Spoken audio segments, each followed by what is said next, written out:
Hi everyone, welcome back to the Venus Blueprint. In this installment of the Broken Masculine Spirit, I want to talk to you about a conversation that I encountered on these TikTok lives. Now, I spoke about this a little bit in the first video, but I'm going to elaborate more in this video because this video is going to look at how men are easily manipulated, how they're easily manipulated, coerced, and abused. I don't want to say because of their broken spirit, but it seems to be that way. But it ends up being exploited by certain feminine archetypes. The two feminine archetypes that I find abuses, manipulates, and coerces the broken masculine spirit. One would be the enmeshed mother, the over mothering, the woman that defends the masculine in his adulthood specifically. And I'm not really sure what to call it. You guys can tell me what you think I should call it. The second one is I guess this is going to offend some people, but it's the Jezebel archetype, or what would one say, the sacred whore archetype. Now, the thing is that these two archetypes, they've been around for so long. They have been around in history, and it really doesn't even depend the culture. I have seen this archetype in my studies. These two archetypes reign supreme and continue to manipulate the masculine. Their whole argument is about helping the masculine, though. That's the part that gets me. The over-mothering and meshed mother defends the masculine in his adulthood and enables his trauma, right? She definitely has an issue with women.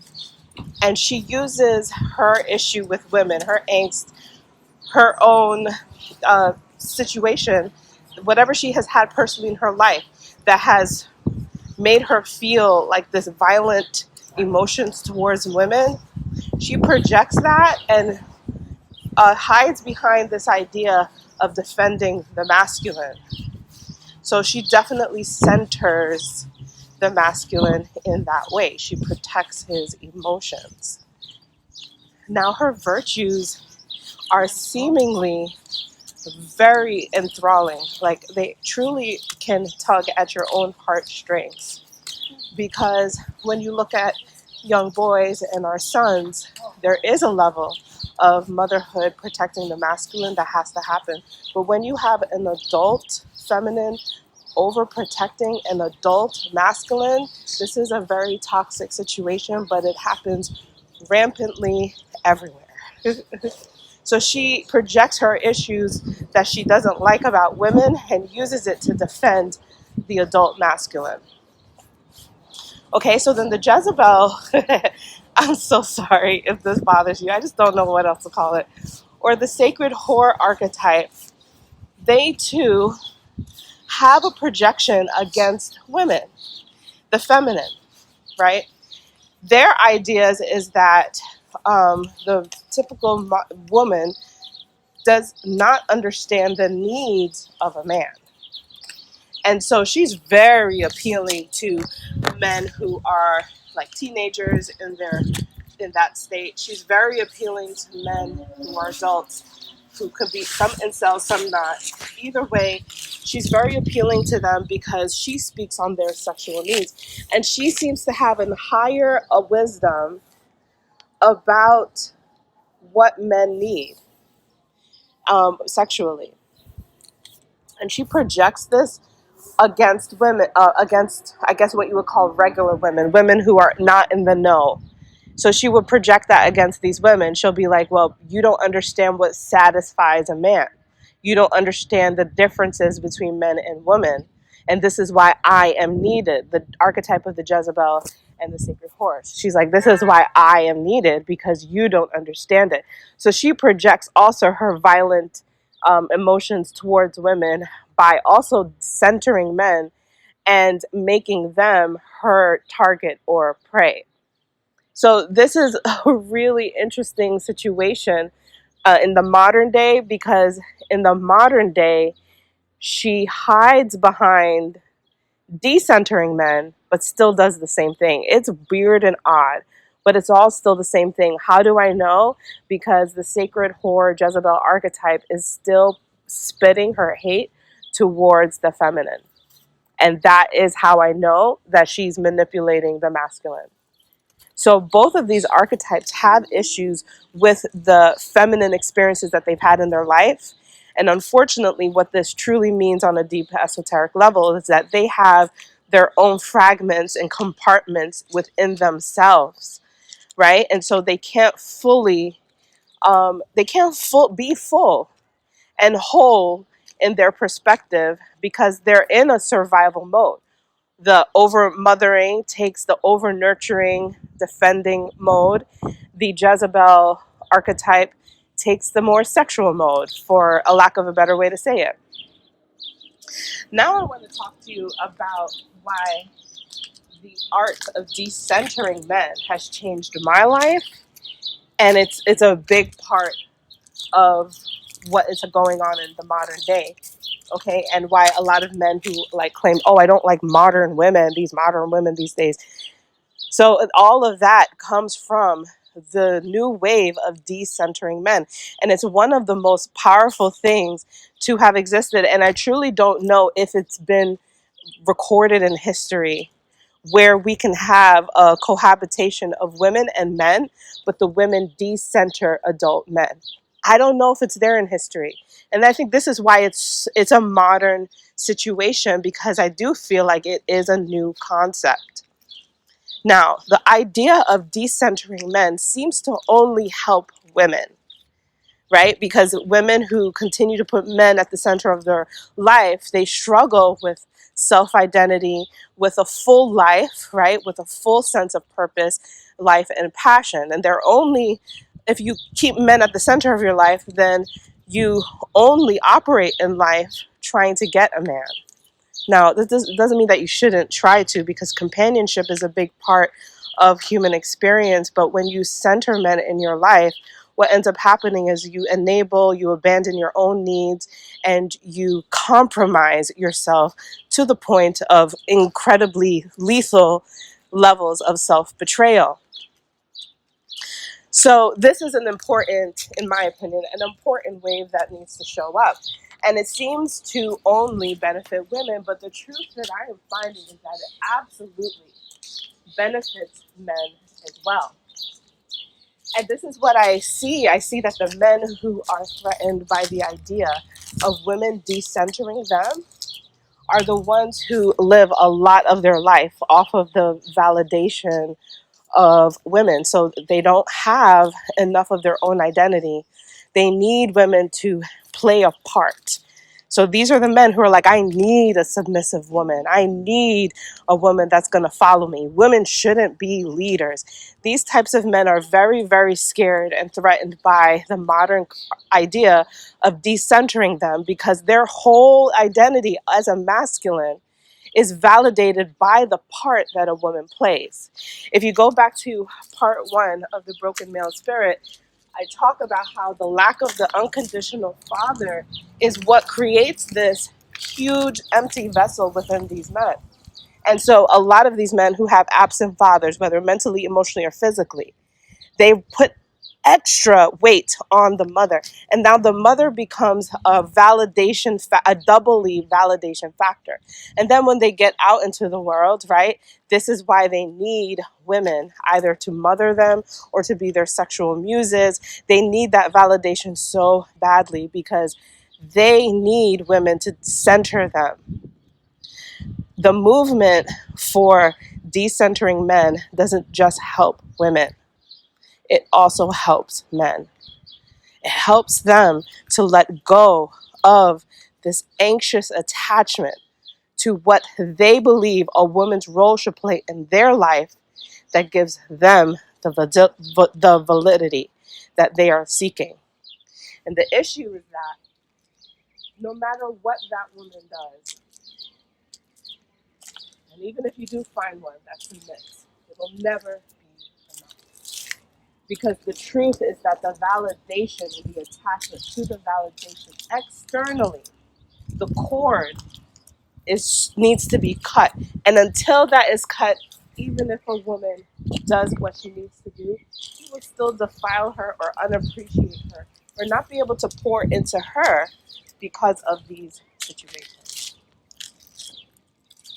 Now, I'm going to speak from a personal space first, and I don't really like to bring my personal life into it, but I live a fairly lonely life at the moment, you guys, so I really need to share this with someone. And so I'm not a big popular astrologer. I'm hoping that this is a safe space to cultivate this, that my experience with my in-laws have been these over-mothering types. And they have critically judged me for not being the woman that takes care of the children, cleans the house, and has a job. And it's been such a painful, emotional battle for me. But at the same time, I don't like to complain about it because I know that there's so many other people in way more abusive situations. And I've always learned to not put my issues at the forefront. You know what I'm saying? But I need to put it in this conversation to show you that I've experienced as a woman what it's like to be in that space where they try to dominate and control your role. And I can tell from personal experience that these women have a lot of issues, my in-laws, with the fact that their father was absent and that their mother didn't was the one who took on a lot of the heaviness. And so they have inhabited a lot of violent emotions towards women. And a lot of my experience has been the receiving, the retainer of what that looks like. I'm not going to say that I'm perfect. You know, there are a lot of things that I needed to get my shit together. But what happens when you're a woman that needs to get your shit together and you're around a clan of women that truly want to help you? It just feels different, and I know it does. And I've gotten so much pushback because I didn't want to, quote unquote, receive their help, but to me, their help felt violent. It felt emotionally violent and volatile. So I am sharing this to say that it's very much so happening. Now, when I entered into the chat rooms the other day, I talked about this in the first video, I came across a group of people. The host was a woman. I'm not going to speak on their culture or religion because I don't want to create stereotypes, but the host was a woman. And most of the men in there, most of the people who were speaking, right, because on TikTok you have the host and then you have various people who can join in, were men, okay? And I was deaf. Not intentionally. I chose to join the conversation because, like I said, I'm trying to be more social. I want to belong. I want to add my 2 cents in. But the minute that I joined the conversation, the woman started checking me from the door. She started controlling and dominating what it is that I say and how I say it. And the men in the conversation were were fighting with me a lot. They were taking a lot of what it was that I was saying and comparing the experiences of men and women.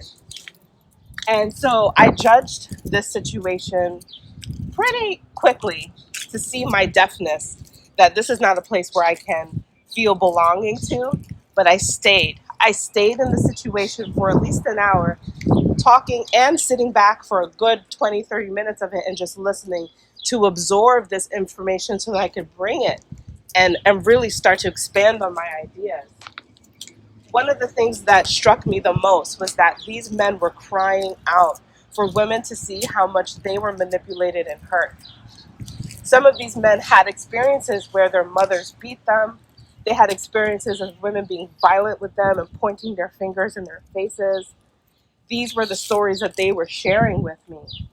And so while I was trying to explain the feminine experience, they couldn't really hear me because they were very much so blinded by their own hurt. And when I took a step back, I was able to see that. That is what inspired me to make the first video, to share with you that in the rise of the divine masculine, that there are a lot of hurt men out here, a lot of them.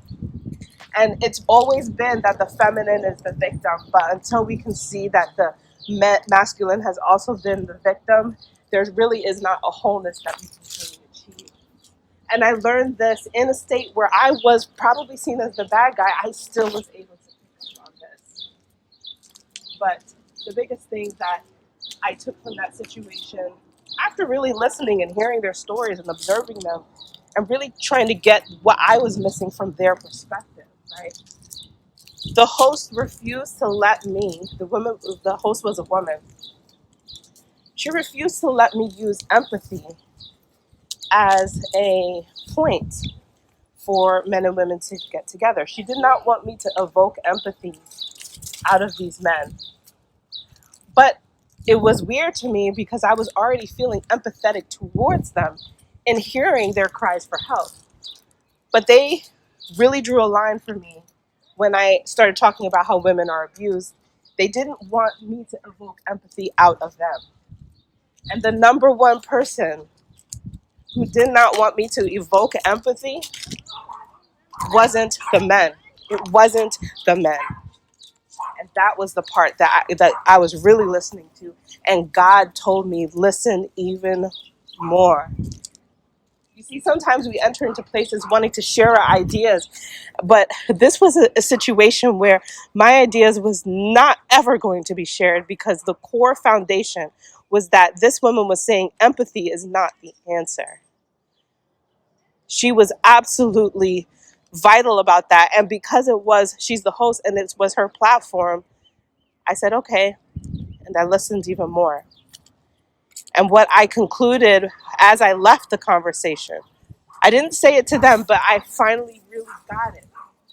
I got what they were trying to tell me. These men were saying, please listen to us. But they also were showing me something else. That they are so easily swayed. They were easily swayed by this woman.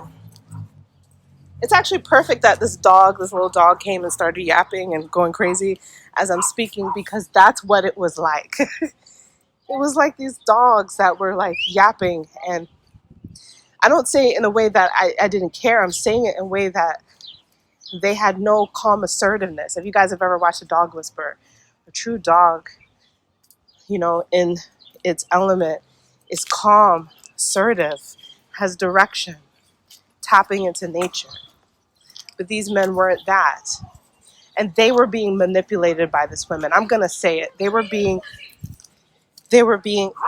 absolutely manipulated by this woman. And I walked away feeling defeated.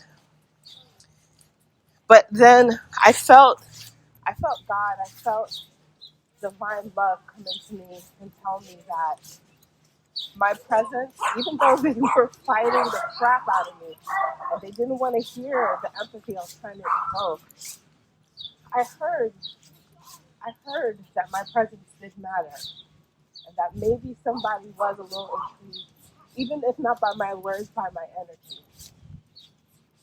So I walked away defeated, but I felt love. But I also felt a determination to talk about how women have manipulated men just as much.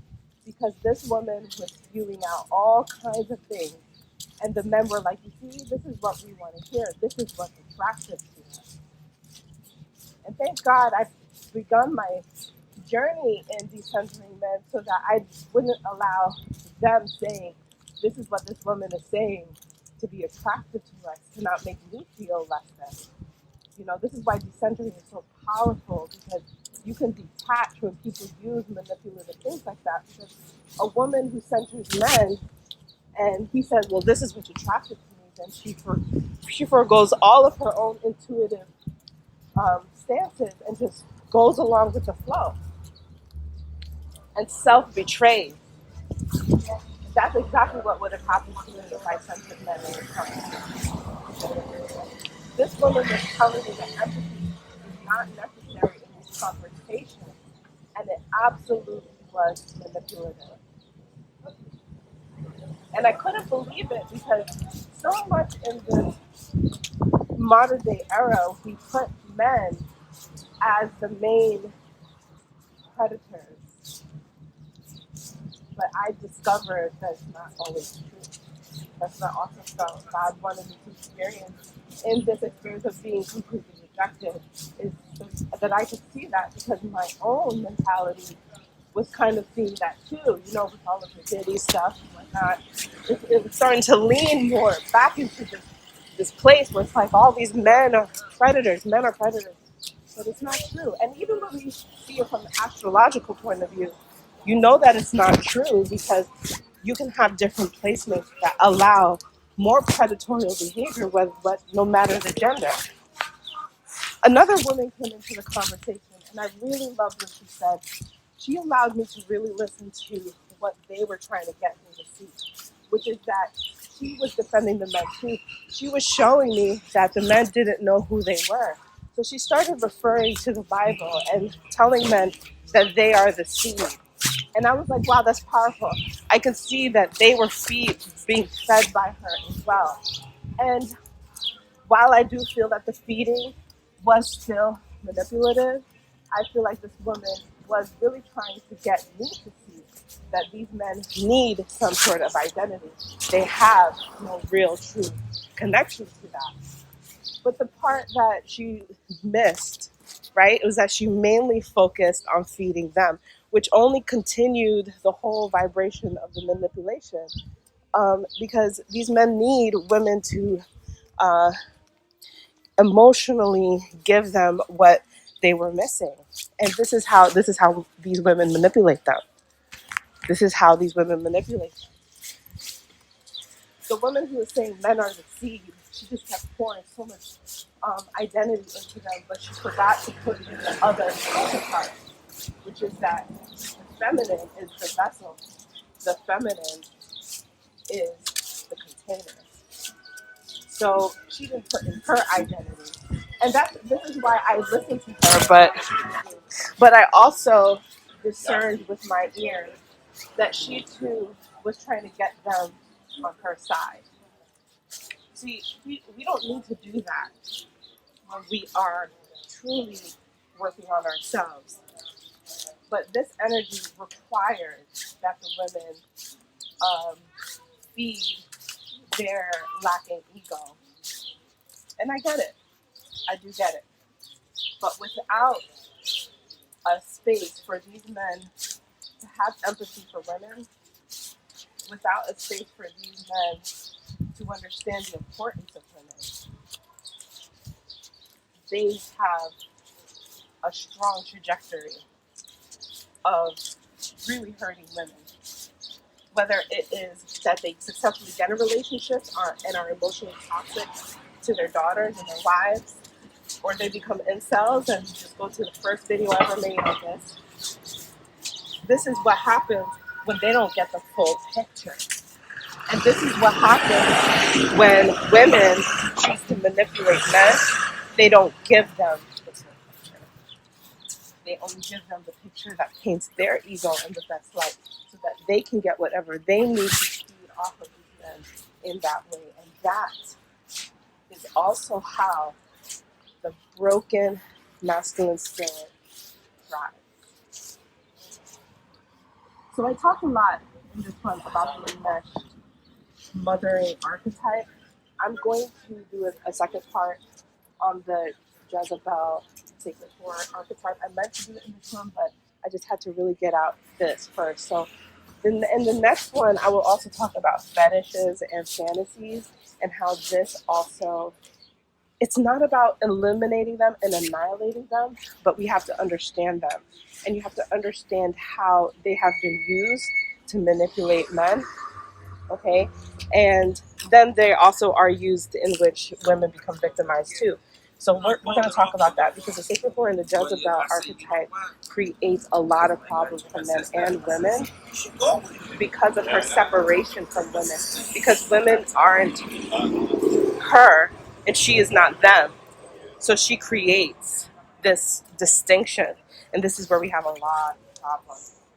And one of my resolutions is that a full woman takes these two archetypes, spits out what's awful about them, and takes into her being what she can use about them. That's my resolution with that. But I'll talk more about that in the next installment. Okay, you guys, thank you so much. Peace and love.